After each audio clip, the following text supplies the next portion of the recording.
This is the 2026 CDL Hazardous Materials Practice Test. You can also get unlimited interactive practice tests and downloadable study guides at the links below. Now here's your CDL instructor to walk you through the questions. Question 1. What placard is required when carrying any amount of Division 1.1 explosives? A. Dangerous. B. Explosive. C. Flammable. D. Explosives 1.1. The correct answer is D. Explosives 1.1. Any quantity of Division 1.1 explosives requires the Explosives 1.1 placard. This is a Table 1 material. No minimum quantity threshold applies, and the specific division placard must be displayed, not a generic, dangerous placard. Question 2. What is required before loading or unloading hazmat at a dock? A. Turn off the engine. B. Set the parking brake to prevent vehicle movement. C. Get written approval from the shipper. D. Call the fire department. The correct answer is B. Set the parking brake to prevent vehicle movement. Before loading or unloading hazmat at a dock, the parking brake must be set and wheel chocks used to prevent the vehicle from moving. An accidental vehicle movement during loading or unloading could cause a catastrophic hazmat release. Question 3. Where must shipping papers be placed when the driver leaves the vehicle? A. On the driver's seat or in the door pouch. B. In the cargo area. C. On the dashboard. D. Under the seat. The correct answer is A. On the driver's seat or in the door pouch. When out of the vehicle, shipping papers must be left on the driver's seat or in the door pouch so emergency responders can quickly locate them in case of an accident. They must never be locked away or hidden from view. Question 4. Which division of Class 1 explosives is the most dangerous? A. Division 1.6. B. Division 1.4. C. Division 1.1. D. Division 1.2. The correct answer is C. Division 1.1. Division 1.1 represents mass explosion hazard materials, the most dangerous category of explosives. A mass explosion affects almost the entire load simultaneously.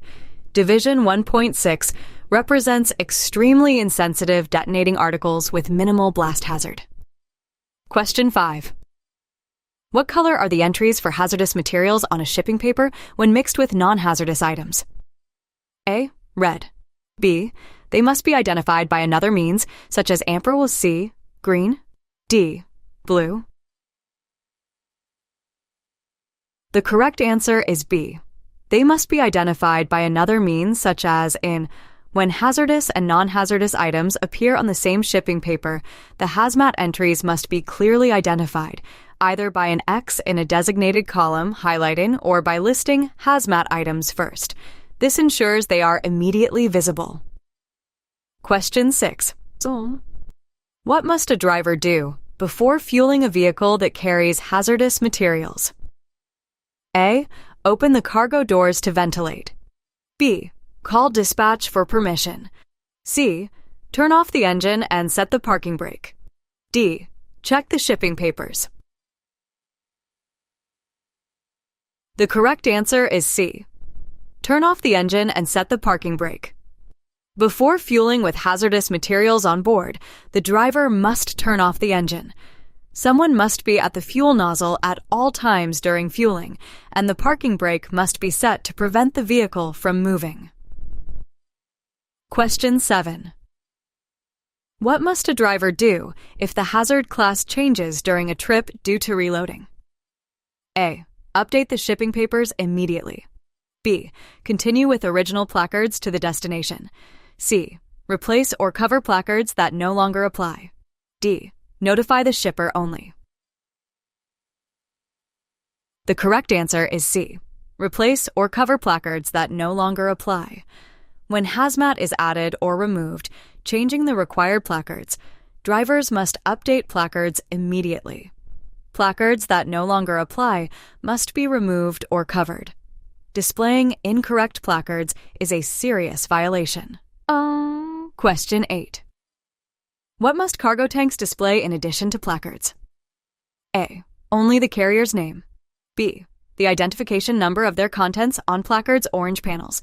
C. The driver's CDL number. D. The weight of the cargo. The correct answer is B. The identification number of their contents on placards' orange panels. Cargo tanks and other bulk packaging must display the identification number of their contents on placards' orange panels, or white square-on-point displays, the same size as placards. This helps first responders immediately identify the specific material inside. Question 9. Which class of hazardous material requires a floor lining when loaded? A. Class 8 corrosives. B. Class 3 flammable liquids. C. Division 1.1 and 1.2 explosives. D. Class 9 miscellaneous. The correct answer is C. Division 1.1 and 1.2 explosives. Vehicles carrying Division 1.1 or 1.2 explosives must have a floor lining made of non-metallic material to prevent sparks that could ignite the explosives. No metal tools shall be used when loading these materials. Question 10. Which of the following hazard classes is listed in Table 1 requiring placards in any quantity? A. Class 3 flammable liquid. B. Division 2.3 poison gas. C. Class 8 corrosive. D. Class 9 miscellaneous. The correct answer is B. Division 2.3 poison gas. Division 2.3 poison gas is a Table 1 material requiring placards in any quantity. Other Table 1 materials include Division 1.1, 1.2, and 1.3 explosives, Division 2.3 poison gas, Division 4.3 dangerous when wet, Division 6.1, Poison Zone A and Class 7 radioactive. Question 11. Which of the following is not required on a shipping paper for hazardous materials? A. The identification number. B. The proper shipping name. C. The hazard class or division. D. The driver's social security number. The correct answer is D. The driver's social security number. Shipping papers must include the proper shipping name, hazard class or division identification number packing group, if applicable, total quantity, and an emergency contact number. The driver's personal information is never required. Question 12. What action must a driver take if they are involved in a hazmat accident that results in death, injury, or property damage over $50,000? A. Report it to the National Response Center at 1-800-424-8802. B. File a report within 30 days only. C. Notify only the motor carrier. D. Contact the shipper for instructions. The correct answer is A. Report it to the National Response Center at 1-800-424-8802. Hazmat incidents resulting in death, serious injury, property damage over $5,000 or an unintentional release must be reported to the National Response Center at 1-800-424-8802. Immediate notification is required, not a delayed report. Question 13. What does a shipper's certification on a shipping paper confirm? A. The carrier accepts liability for the shipment. B. The driver has inspected the cargo. C. The shipment has been properly packaged, marked, labeled, and prepared. D. The material is exempt from placarding requirements. The correct answer is C. The shipment has been properly packaged, marked, labeled, and prepared. The shipper's certification on a shipping paper is the shipper's statement that the shipment has been properly classified, described, packaged, marked, and labeled according to applicable regulations. The driver should verify this certification is present. Question 14. When is a driver required to use specific placards rather than the dangerous placard? A. When carrying any amount of Class 3 materials. B. When carrying 5,000 pounds or more of Table 2 hazmat. C. When the shipment crosses state lines. D. When carrying more than 3 different hazard classes. The correct answer is B. When carrying 5,000 pounds or more of Table 2 hazmat. If 5,000 pounds or more of Table 2 hazardous materials from one shipper is on the vehicle, the driver must use the specific placard for that hazard class, rather than the generic dangerous placard. This ensures more accurate hazard communication. Question 15. Which hazard class covers poisons and infectious substances? A. Class 5. B. Class 7. C. Class 6. D. Class 8. The correct answer is C. Class 6. Class 6 covers poisonous materials, Division 6.1, and infectious substances, Division 6.2. Division 6.1 includes toxic liquids and solids, while Division 6.2 covers materials containing pathogens that can cause disease in humans or animals. Question 16. What shape are hazmat placards? A. Round. B. Diamond, square turned on a point. C. Triangular. D. Square. The correct answer is B. Diamond, square turned on a point. Hazmat placards are diamond-shaped, a square turned on a point, measuring at least 10 3/4 inches on each side. This distinctive shape makes them instantly recognizable to first responders and the public. Question 17. Which hazard class covers flammable solids? A. Class 4. B. Class 5. C. Class 6. D. Class 7. The correct answer is A. Class 4. Class 4 covers flammable solids, spontaneously combustible materials, and materials that are dangerous when wet. It includes matches, metallic sodium, and various industrial chemicals that can ignite under specific conditions. Question 18. What is the minimum number of placards required on a placarded commercial motor vehicle? A. 4. B. 3. C. 2. D. 6. The correct answer is A. 4. A placarded vehicle must have at least 4 identical placards placed on the front, rear, and both sides of the vehicle. All 4 must be identical and readable from all 4 directions. Question 19. Under what conditions may a commercial motor vehicle driver park a placarded vehicle near open fires? A. Only if the parking brake is set. B. Only if the engine is turned off. C. Never. D. Only if the hazmat is in a sealed container. The correct answer is C. Never. Drivers of placarded vehicles must never park near open fires, including campfires, burn piles, or industrial flames. The risk of ignition or explosion from hazmat vapors or materials makes proximity to any open flame extremely dangerous.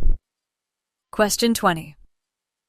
Which of the following materials requires the poison inhalation hazard placard? A. Any Class 6.1 material. B. Any material with a pungent odor. C. All Class 2 gases. D. Division 2.3 gases and Division 6.1. Poison Zone A materials. The correct answer is D. Division 2.3 gases and Division 6.1 Poison Zone A materials. The poison inhalation hazard placard and the words inhalation hazard on shipping papers are required for Division 2.3 gases and Division 6.1 liquids in Poison Zone A. These materials are especially dangerous because their vapors can be lethal at very low concentrations. Question 21. What must a driver do with a hazardous waste manifest? A. Keep it in the cargo area with the waste. B. Give it to the receiver only. C. Sign and keep a copy. D. Submit it to the EPA within 30 days. The correct answer is C. Sign and keep a copy. The driver must sign the hazardous waste manifest and retain a copy. The driver must never deliver hazardous waste without getting the receiver's signature on the manifest. All copies must be handled according to EPA requirements. Question 22. How often must a CDL driver renew the TSA background check for their hazmat endorsement? A. Every time the CDL is renewed. B. Every 2 years. C. Every year. D. Every 10 years. The correct answer is A. Every time the CDL is renewed. The Federal Security Threat Assessment must be completed every time the hazmat endorsement is initially issued or renewed. The renewal follows the same schedule as the CDL itself. Question 23. Which hazard class covers corrosive materials? A. Class 8. B. Class 7. C. Class 6. D. Class 9. The correct answer is A. Class 8. Class 8 covers corrosive materials, substances that can destroy living tissue or severely damage metal on contact. Examples include sulfuric acid, hydrochloric acid, and sodium hydroxide. They require special handling and packaging. Question 24. What is the 4-digit code on placards and shipping papers used by first responders to identify hazardous materials? A. Hazard class number. B. DOT reference number. C. UN or NA identification number. D. ARG guide number. The correct answer is C. UN or NA identification number. The 4-digit identification number preceded by UN or NA is used by first responders to identify specific hazardous materials. This number appears on shipping papers, placards, and orange panels on bulk containers and corresponds to entries in the Emergency Response Guidebook. Question 25. Which hazard class covers flammable liquids? A. Class 1. B. Class 2. C. Class 4. D. Class 3. The correct answer is D. Class 3. Class 3 covers flammable liquids, materials that ignite easily and burn rapidly, such as gasoline, diesel fuel, acetone, and ethanol. The flash point of a flammable liquid is below 141 degrees Fahrenheit. Question 26. When can a driver use the dangerous placard instead of separate placards for each hazard class? A. When carrying 2 or more Table 2 materials requiring placards. B. When carrying any hazmat over 5,000 pounds. C. When the shipper requests it. D. When carrying only non-flammable gases. The correct answer is A. When carrying 2 or more Table 2 materials requiring placards. The dangerous placard may be used when a vehicle contains 2 or more Table 2 materials, requiring placards with a combined weight between 1,001 and 4,999 pounds. At 5,000 pounds or more, the driver must use specific placards for each hazard class. Question 27. When inspecting a hazmat shipment before accepting it, a driver must check that the materials are A. At a comfortable temperature. B. Properly described, marked, and labeled on shipping papers. C. Wrapped in extra padding. D. Stored in refrigerated containers. The correct answer is B. Properly described, marked, and labeled on shipping papers. Before accepting a hazmat shipment, drivers must verify that the materials are properly identified, described, marked, and labeled, and that the shipping papers match the cargo. Drivers must refuse improperly prepared shipments. Question 28. A Class 9 placard is required for domestic transportation of Class 9 materials. True or false? A. True, always required. B. True, only when carrying more than 1,000 pounds. C. False. D. True, only on interstate roads. The correct answer is C. False. Class 9 placards are not required for domestic transportation within the United States. This is a commonly tested exception. Many drivers incorrectly assume all hazmat classes require placards at all times. Question 29. What is a hazardous waste manifest? A. A list of emergency contacts for hazmat drivers. B. A shipping document required for all hazardous waste shipments tracking. C. A special placard for radioactive waste. D. A maintenance log for vehicles carrying hazardous waste. The correct answer is B. A shipping document required for all hazardous waste shipments tracking. The Hazardous Waste Manifest is a shipping document required by EPA regulations that tracks hazardous waste from its point of generation to final disposal. The driver must sign the manifest and retain a copy. It is never to be discarded. Question 30. At what distance from a vehicle carrying Division 2.3 poison gas should a driver never smoke? A. 25 feet. B. 10 feet. C. 50 feet. D. 100 feet. The correct answer is A. 25 feet. No smoking or open flames are permitted within 25 feet of any vehicle carrying Division 2.3 poison gas, Class 3 flammable liquids, or Division 2.1 flammable gases. This 25-foot rule is a critical safety requirement. Question 31. What is the current fee for a TSA background check for a hazmat endorsement? A. $41. B. $85.25. C. $125. D. $200. The correct answer is B. $85.25. The TSA background check fee is currently $85.25 or $41 for applicants who already hold a TWIC card from maritime work. This fee is paid directly to the TSA as part of the security clearance process. Question 32. What is the minimum quantity of a Table 2 hazardous material that requires placarding? A. Any amount.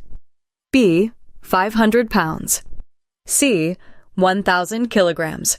D. 454 kilograms, 1,001 pounds, or more. The correct answer is D. 454 kilograms, 1,001 pounds, or more. Table 2 hazardous materials require placarding only when the load contains 454 kilograms, 1,001 pounds, or more of the material at one location on the vehicle. Below this threshold, placarding is not required for Table 2 materials. Question 33. What must a driver do when a tire on a vehicle carrying hazardous materials catches fire? A. Continue driving to the nearest service station. B. Immediately stop, remove the burning tire, and get 200 feet. C. Drive slowly to a safe area. D. Douse the tire with water only. The correct answer is B. Immediately stop, remove the burning tire, and get 200 feet. If a tire catches fire, the driver must stop the vehicle, remove the burning tire if possible, place it away from the vehicle, at least 200 feet, and call emergency services. Never continue driving on a burning tire, especially with hazmat aboard. Question 34. What does the term ORMD mean? A. Other regulated materials for highway transport. B. Official regulated material documentation. C. Organic reactive material designation. D. Other regulated material. The correct answer is D. Other regulated material. ORMD designates consumer commodities, materials shipped in limited quantities as consumer products. These have reduced packaging and documentation requirements because the quantities are small enough to pose limited transportation risk. Question 35. Which federal agency requires the TSA background check for a hazmat endorsement? A. FMCSA. B. DOTC, DHS, Department of Homeland Security. D. TSA, Transportation Security Administration. The correct answer is D. TSA, Transportation Security Administration. The Transportation Security Administration requires a background check and fingerprinting for any driver seeking a hazmat endorsement. This check includes a review of criminal immigration and FBI records to assess security threats. Question 36. Which hazard class covers explosives? A. Class 2. B. Class 1. C. Class 3. D. Class 4. The correct answer is B. Class 1. Class 1 covers all explosive materials, including items that can detonate, deflagrate, or cause a rapid gas release. Class 1 is further divided into 6 divisions, 1.1 through 1.6, based on the severity and type of explosive hazard. Question 37. Where must shipping papers be kept while a commercial motor vehicle is being driven? A. In the glove compartment. B. In a pouch on the driver's door. C. In the cargo area with the hazmat. D. Within reach of the driver or in a pouch on. The correct answer is D. Within reach of the driver or in a pouch on. Shipping papers must be within the driver's reach while driving or in a pouch on the driver's door.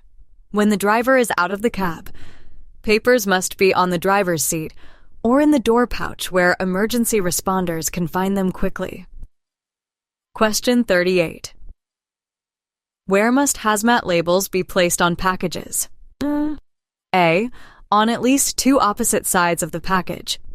B. Only on the top of the package. C. Only on the side facing outward in the vehicle. D. On the address label. The correct answer is A. On at least 2 opposite sides of the package.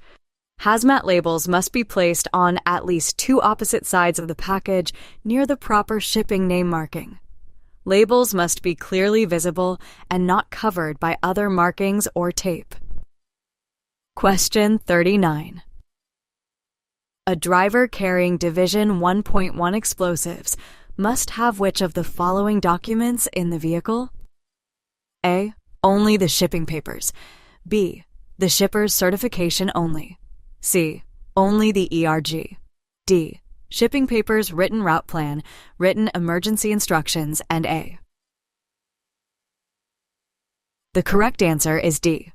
Shipping papers, written route plan, written emergency instructions, and A. Drivers transporting Division 1.1 and 1.2 or 1.3 explosives must carry shipping papers, written emergency instructions, a written route plan, and a copy of Federal Motor Carrier Safety Regulations, Part 397. Drivers must also sign a receipt for these documents. Question 40. Which hazard class covers oxidizers and organic peroxides? A. Class 4. B. Class 5. C. Class 6. D. Class 7. The correct answer is B. Class 5. Class 5 covers oxidizers, Division 5.1, and organic peroxides, Division 5.2. Oxidizers promote combustion by releasing oxygen and can cause fires or explosions when in contact with flammable materials. Examples include hydrogen peroxide and ammonium nitrate. Question 41. Which document tells a driver about the specific emergency response actions for a hazardous material they are carrying? A. The bill of lading. B. The shipping paper. C. The emergency response guidebook. D. The MSDS or safety data sheet. The correct answer is C. The emergency response guidebook. The Emergency Response Guidebook provides immediate guidance on initial actions to take when a hazardous material incident occurs. It is cross-referenced by UNNA number and chemical name to provide class-specific emergency response information. Question 42. Which hazard class covers miscellaneous hazardous materials that do not fit other classes? A. Class 7. B. Class 9. C. Class 8. D. Class 10. The correct answer is B. Class 9. Class 9 covers miscellaneous hazardous materials that present hazards during transport but do not meet the criteria of other classes. Examples include lithium batteries, dry ice, and environmentally hazardous substances. Question 43. A material is considered a hazardous substance when it meets which condition? A. Any material shipped in a tank. B. Any material with a UN number. C. Any material in a quantity that equals or exceeds its toll. D. Any material requiring special handling. The correct answer is C. Any material in a quantity that equals or exceeds its. A hazardous substance is a material listed in the hazardous substances table that, when spilled into the environment in quantities equal to or exceeding its reportable quantity, must be reported to the National Response Center. Question 44. What is the proper shipping description order on a hazmat shipping paper? A. Identification number, proper shipping name, hazard class, and packing group. B. ID number, name, class, packing group. C. Name, class, ID number, packing group. D. Class name, ID number, quantity. The correct answer is A.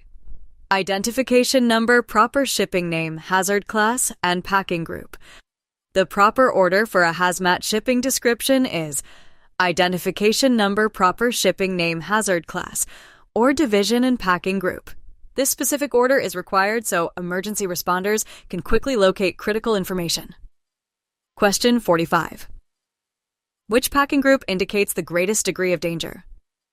A. Packing group 3. B. Packing group 1. C. Packing group 2. D. Packing group sour. The correct answer is B. Packing group 1.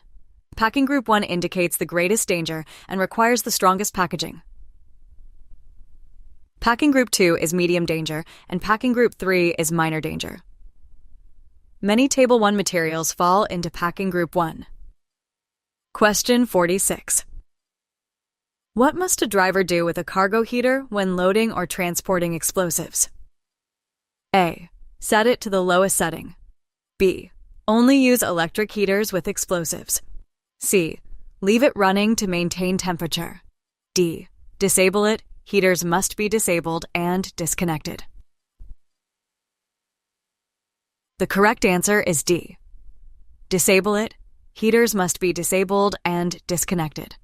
When transporting explosives, cargo heaters must be disabled and disconnected. Any heat source near explosives creates a risk of detonation. Heater fuel lines must also be checked for leaks before loading explosives. Question 47. Which hazard class covers gases including flammable, non-flammable, and poisonous gases? A. Class 1. B. Class 3. C. Class 2. D. Class 4. The correct answer is C. Class 2. Class 2 covers compressed gases, which are divided into 3 divisions. Division 2.1, flammable gases. Division 2.2, non-flammable, non-toxic gases. And Division 2.3, poisonous gases. Examples include propane, oxygen, and chlorine. Question 48. How often is the Emergency Response Guidebook updated? A. Every year. B. Every 4 years. C. Every 2 years. D. Every 5 years. The correct answer is B. Every 4 years. The Emergency Response Guidebook is updated every 4 years by transportation safety experts across North America. Drivers should ensure they have the most current edition, since outdated guidance can be dangerous in an emergency. Question 49. What does a driver do when they discover a leaking package of hazardous materials? A. Refuse the shipment. Do not transport leaking hazmat packages. B. Seal the leak with tape and continue. C. Continue delivery and report it upon arrival. D. Call the customer and ask for instructions. The correct answer is A. Refuse the shipment. Do not transport leaking hazmat packages. Drivers must refuse to transport any leaking packages of hazardous materials. If a leak is discovered during transport, the driver must stop, safely contact their carrier, and follow emergency procedures. Never continue driving with a known leak. Question 50. Table 1 hazardous materials require placards in what quantity? A. In any quantity, even a small amount. B. Only when over 500 pounds. C. Only when over 1,000 pounds. D. Only on interstate highways. The correct answer is A. In any quantity, even a small amount. Table 1 hazardous materials, which include the most dangerous classes such as explosives, poison gas, and radioactive materials, require placards in any quantity, no matter how small. There is no minimum weight threshold for Table 1 materials. Question 51. What is the first thing a driver should do when a hazmat incident occurs? A. Try to fix the problem themselves. B. Continue driving to the nearest fire station. C. Notify emergency responders with exact location and UN number. D. Open the cargo doors to assess the situation. The correct answer is C. Notify emergency responders with exact location and UN number. When a hazmat incident occurs, the driver should immediately notify emergency responders, providing their exact location, the UN or NA number, from placards, and a clear description of what happened. Early notification is critical to protecting public safety. Question 52. Can a driver smoke while loading or unloading explosives or flammable materials? A. Yes, if outside the vehicle. B. Yes, if the cargo doors are closed. C. Only if the engine is off. D. No. The correct answer is D. No. Smoking and open flames are strictly prohibited within 25 feet of any vehicle carrying explosives or flammable materials. This rule also applies to Division 2.1 flammable gases and flammable liquids to prevent ignition of vapors. Question 53. How far from a bridge, tunnel, or building must a driver park when carrying Division 1.1 explosives? A. 100 feet. B. 200 feet. C. 500 feet. D. 300 feet. The correct answer is D. 300 feet. Vehicles carrying Division 1.1 or 1.2 explosives must not be parked within 300 feet of a bridge, tunnel, or building unless actively loading or unloading. This distance minimizes the impact of a potential explosion on people and structures. Question 54. What is the primary purpose of placards on a commercial motor vehicle? A.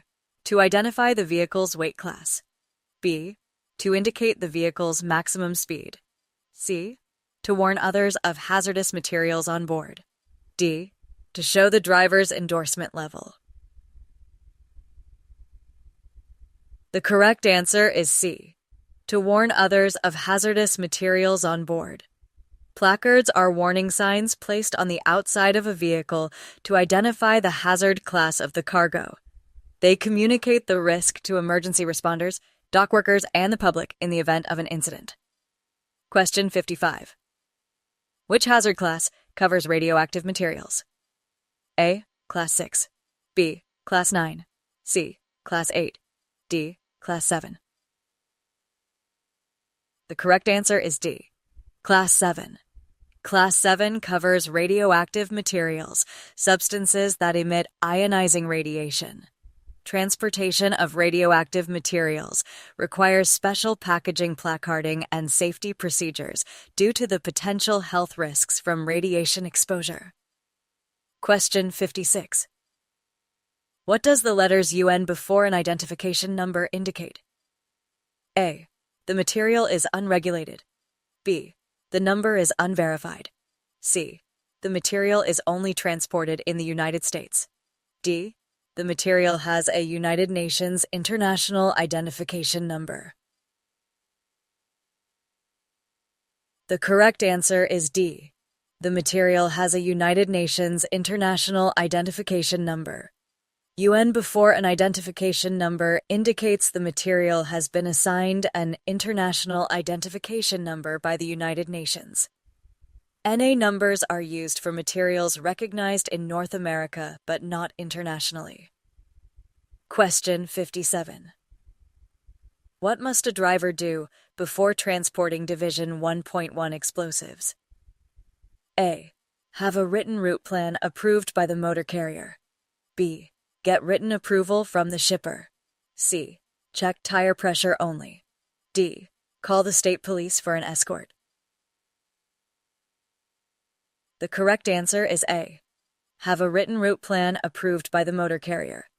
Before transporting Division 1.1 or 1.2 explosives, drivers must have a written route plan approved by the motor carrier. This plan identifies the safest route and must be followed exactly to minimize risk to the public. Question 58. Where is a driver not permitted to park a vehicle carrying explosives? A. On a public street away from buildings. B. Within 300 feet of a bridge, tunnel, or building. C. In a safe haven approved location. D. On private property with the owner's permission. The correct answer is B. Within 300 feet of a bridge, tunnel, or building. Vehicles carrying explosives must not be parked within 300 feet of a bridge, tunnel, or building unless loading or unloading requires it. They must be parked in approved safe locations away from people and structures. Question 59. Which items are never permitted in the same vehicle as explosives? A. Radioactive materials. B. Flammable liquids in small quantities in approved containers. C. Detonators with other explosives in Division 1.4. D. Corrosive materials in sealed containers. The correct answer is A. Radioactive materials. Radioactive materials must never be transported in the same vehicle as Division 1.1, 1.2, or 1.3 explosives under any circumstances. Separation requirements for explosives are strict to prevent chain reactions. Question 60. What reference book should all commercial motor vehicle drivers carrying hazardous materials have access to? A. The Emergency Response Guidebook, RG. B. The Hazardous Materials Table. CFR 49, Part 172. C. The Federal Motor Carrier Safety Regulations Book. D. The FMCSA Carrier Compliance Manual. The correct answer is A. The Emergency Response Guidebook, ERG. The Emergency Response Guidebook is published by DOT and provides guidance for initial response to hazmat incidents. It lists over 3,000 chemicals with their identification numbers and recommended emergency actions for first responders and drivers. Thanks for watching. Hope you learned a lot. If you need more practice, you can find interactive tests with unlimited retakes and downloadable study guides at the links below. Good luck!